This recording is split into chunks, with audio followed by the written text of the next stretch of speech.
Assalamualaikum warahmatullahi wabarakatuh, sahabat semua. Sekarang ni kecoh bab angkat tangan ketika khatib baca doa dalam khutbah. Apa-apa pun lebih perlihlah yang akan mainkan isu khilaf ni. Kemudian mengaku terpaling sunnah dan yang tak sama dengan mereka bid'ah belaka. Jadi aku kongsikan video maknin ustaz yang baru nak up di Perlis ni. Nanti bolehlah ganti Ustaz Mak Rizal Malaya, geng ceramah terantik. Dan aku kongsikan jawapan dari Ustaz Azhar Idrus, jawapan yang tak mencetuskan perbalahan, jawapan cara orang ada ilmu dan cara orang yang matang. Okey, jom tengok video dia dulu. Khutbah kemarin sebagai contoh. Berapa ramai di kalangan makmum yang solat Jumaat di Perlis berada dalam keadaan terpinga-pinga, berada dalam keadaan tercengang. Ada yang mata terbeliak, ada yang tangan nak angkat jatuh balik, ada yang parti kiri, parti kanan, tak ada orang angkat, dia turun balik. Di atas satu kesedaran yang datang, yang dibawa di atas mimbar, bahawa ketika imam membaca doa di atas mimbar, imam tidak disunatkan untuk mengangkat tangan, dan begitu juga makmum di bawah tidak disunatkan untuk mengangkat tangan. Ini suatu ilmu, tuan-tuan. Ini perkara yang ditinggalkan oleh junjungan besar baginda Nabi kita Muhammad sallallahu alaihi wasallam. Untuk melakukan solat Jumaat, memotong daripada 4 rakaat zuhur tinggal 2 digantikan dengan 2 khutbah. Ini telunjuk daripada siapa, tuan-tuan? Ini bukan telunjuk daripada masyayikh. Ini bukan petunjuk daripada ulama. Ini petunjuk daripada baginda Nabi kita Muhammad sallallahu alaihi wasallam. Maka sebagaimana Nabi sallallahu alaihi wasallam mengerjakan salat Jumaat, kata Umarah bin Ruwaibah, semoga Allah memburukkan kedua-dua belah tanganmu ke atas Bishr ibn Marwan yang mengangkat tangan di atas mimbar ketika berkhutbah.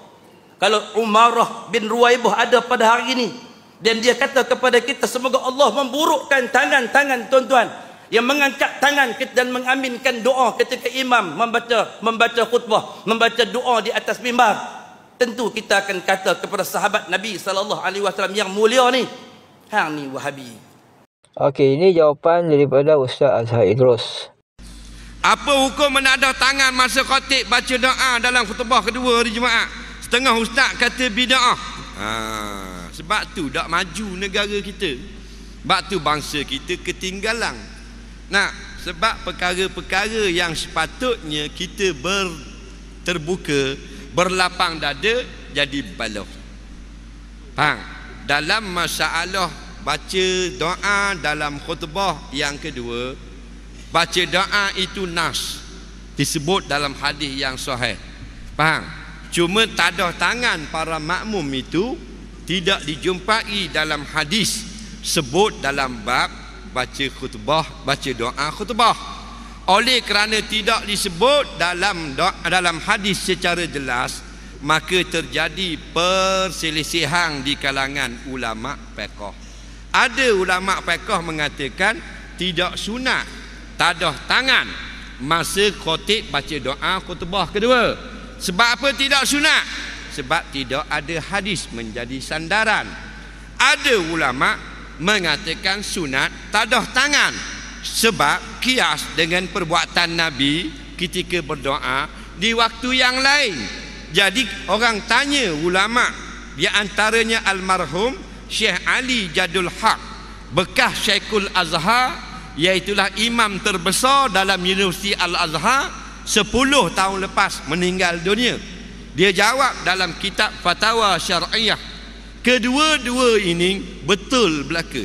Siapa yang tidak tadah tangan ketika khatib baca doa adalah betul, kerana dia kata tidak ada hadis yang meriwayatkan. Siapa yang tadah tangan juga betul, kerana ulama mengkiaskan dengan hadis di tempat yang lain.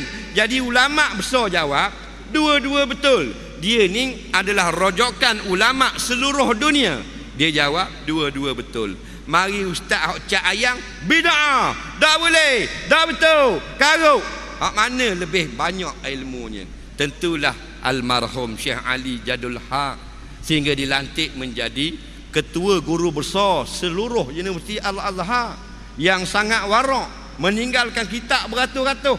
Dia jawab dua-dua betul. Ada sandaran belaka, kan comel, tak terjadi perbalahan. Betul tak? Kerana ni bukan benda penting pun. Nak Takkan beratur masuk neraka. Ramainya beratur masuk neraka. Apa dosa benda ni? Malaikat tanya. Oh, dulu masa khatib baca khutbah kedua kami tak ada tangan. Masuk neraka ramai-ramai ni. Pelik sungguh. Faham tak? Yang kita nak tekankan Islam sedang dijajah. Bumi umat Islam diserang, dibunuh, dirampah negeri orang Islam. Nak arak bermaharajalela, ada kilang, ada kasino. Nak show yang haram pada syarak tak ada khilaf. Hak tu diutamakan. Jangan duk main benda-benda khilafiah gini. Kata ulama, Imam Nawawi kata, orang yang menekankan sangat perkara khilafiah, orang itu orang bodoh. Kalau dia ustaz bodoh. Kalau tok guru bodoh. Pasal apa? Tidak akan selesai. Sebab ada pandangan masing-masing. Betul tak? Baik, berkenaan hadis yang Maknin baca tu, ini jawapannya. Yang kedua, kena faham, yang dilarang tadah tangan dalam hadis ialah khatib yang baca khutbah. Okey, yang dilarang. Bukan larangan haram. Nampak? Tapi kita pukul locong. Pandai-pandai je. Habis sampai makmum pun dilarang. Nah, dalam kitab-kitab surah, kitab-kitab mu'tabar, yang dilarang khatib. Jadi khatib sampai masa baca doa tak payah angkat tangan gini. Faham? Nah. Nampak? Tangan di bawah. Ni pegang tongkat. Allahumma ighfir lil muslimina wal muslimat wal mu'minina wal mu'minat. Faham? Tangan di bawah. Yang kata khilaf ulama, setengah kata sunat angkat, setengah kata harus angkat makmum. Faham? Okey, kesimpulannya benda-benda khilaf ni berlapang dada lah.